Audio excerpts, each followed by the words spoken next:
Nothing beats a good old overpowered main character trope in anime. There's a certain enjoyment we all draw from watching someone be overpowered that no one else can touch. It's a fantasy inside a fantasy that we all love to watch, and thankfully, the anime genre keeps producing amazing shows with overpowered MCs. Here's some of my favorites. Starting off the list at number 10, it's Tanya from the saga of Tanya the Evil. Imagine not believing in God, and in this case, a God who decides to give you one last chance to become a devout believer and turn yourself to faith by reincarnating you as Tanya von der Gurachov, a super powerful magical girl in the middle of an alternate universe in Germany during World War I. The saying is God works in mysterious ways, but this is more like God works in batshit crazy ways. Thank you, God, though, for giving this psychopath superhuman physical and magical abilities such as flight, energy manipulation, and beam emissions. And if that's not overpowered enough, Tanya also possesses masterful marksmanship, explosion manipulation, making bullets explode with the power of a nuke, telekinesis, and just in case, self-destruction. I wonder if Jesus had all of these powers too, but he was just too much of a nice guy to use them.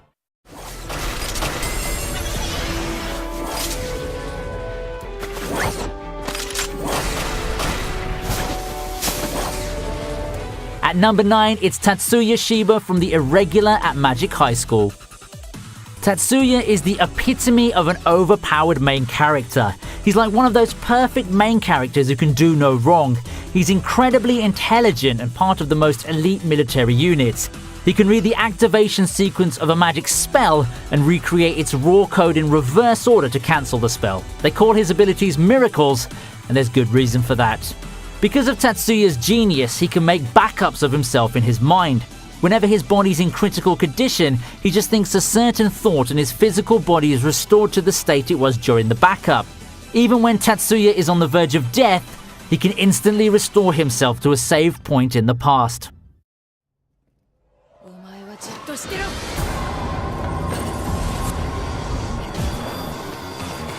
Moving on to number 8, we have Shiki from the Garden of Sinners. Shiki is from a family of demon hunters. Children born into the Ryogi family are generally raised with a male and female personality. Now, Shiki has incredible endurance, agility, and strength. She's capable of dispatching a horde of undead or even spirit-like beings, especially when in possession of a katana.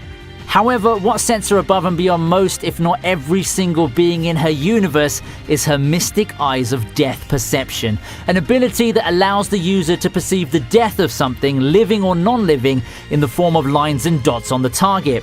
When cut or stabbed, it causes the object to be sliced and killed with ease, or in the case of the dots, erase a being or object's entire existence completely.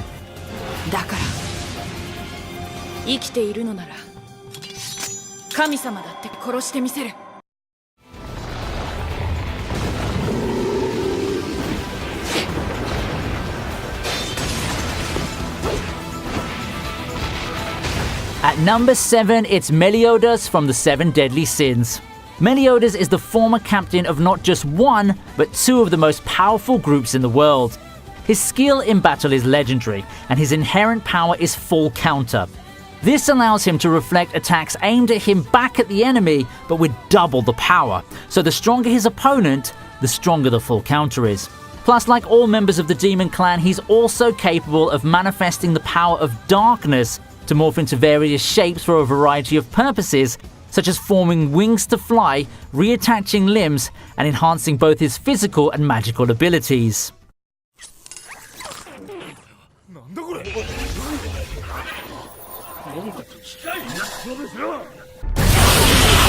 Next on the list is Inuyashiki at number 6. The main character, Inuyashiki Ichiro, has a family that hates him. His only friend is his dog, Hanako. But worry not, by being in the right place at the right time, he's struck by a mysterious explosion and gets an upgrade to his old sick body with an advanced mechanical body, so this sad old man is now suddenly an amazing robot with all kinds of overpowered abilities. His 58-year-old brain's replaced with a supercomputer that has the capability to use built-in programs, which thankfully didn't go to a 9-year-old because all they'd do is play Fortnite on it. His shell is pretty much indestructible, and maybe it could be damaged by another robot, but thankfully there aren't any other evil robots out there. And just to name a few more powers: enhanced senses, robotic senses, telekinesis, healing properties, full technokinesis, technological adaptability, arm cannon, multi-target laser, self-destruction, and most importantly, the ability to shoot out of his finger while saying "bah, bah, bah, bah, bah."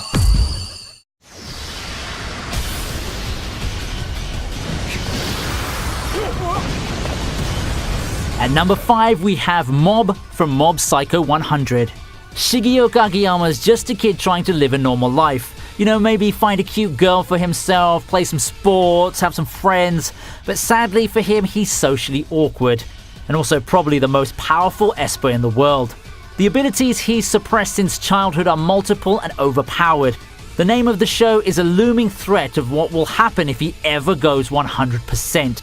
He doesn't have full control of his power, and as more emotional distress hits him, the more of his power leaks out, where 100% of it would put entire cities in danger. Even a low percentage of his power is pretty much unstoppable by anyone. Some of his abilities include telekinesis, astral projection, energy transfer, and most useful in Esper fights, the ability to drain other Esper's psychic energy.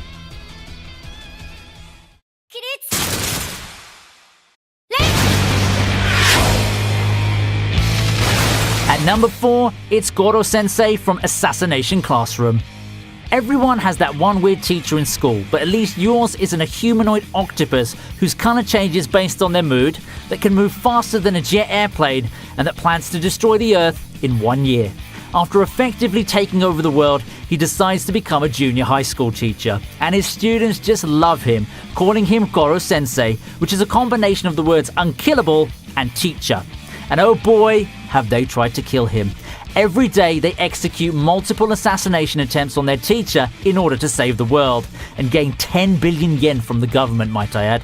Goro-sensei has so many abilities that makes the kids' jobs much harder, including antimatter physiology, camouflage, absolute defense, an energy laser, shedding skin like a snake, skin that's indestructible and others can wear as an armor, regeneration, superhuman speed, and way too many more.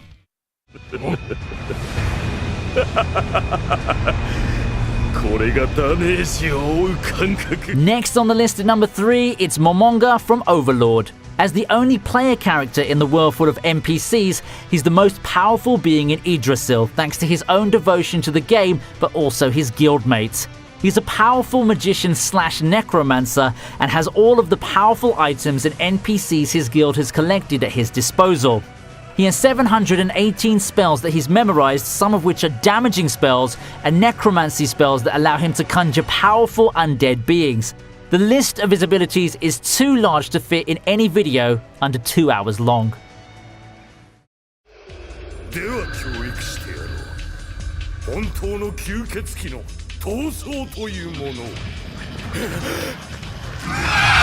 Moving on to number 2, it's Alucard from Hellsing Ultimate. Alucard works for the Hellsing organization, and their main purpose is to fight vampires and other supernatural forces. In fact, he's probably the most powerful vampire out there. He seems to be pretty much invincible. He fights like a masochist to entertain himself. He toys with his enemies, first giving them a chance to carve him up and only then fighting back. The damage he takes regenerates quite quickly. He also manages to find joy in the little things, such as killing his enemies. Killing his enemies, and another hobby that includes killing his enemies. Killing is pretty much his favorite thing in the world.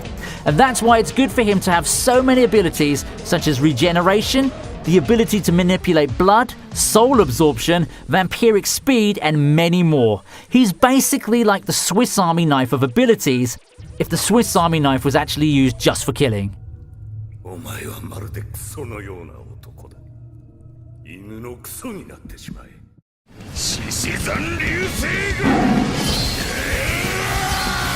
And finally, at number 1, it's Saitama from One Punch Man. Saitama is quite obviously the most powerful being to exist in One Punch Man. He's a main character that's so overpowered that he suffers from an existential crisis, as he's now too powerful to gain any thrill from fighting.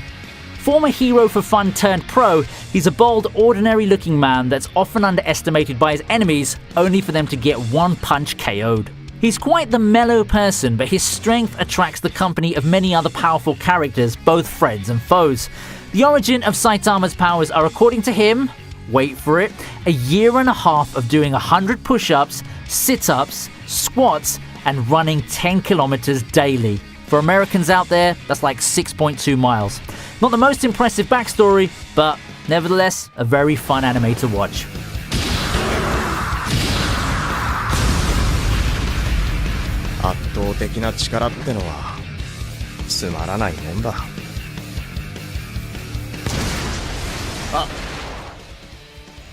I hope you love this video as much as I love making it, because some of these shows are my favorite shows.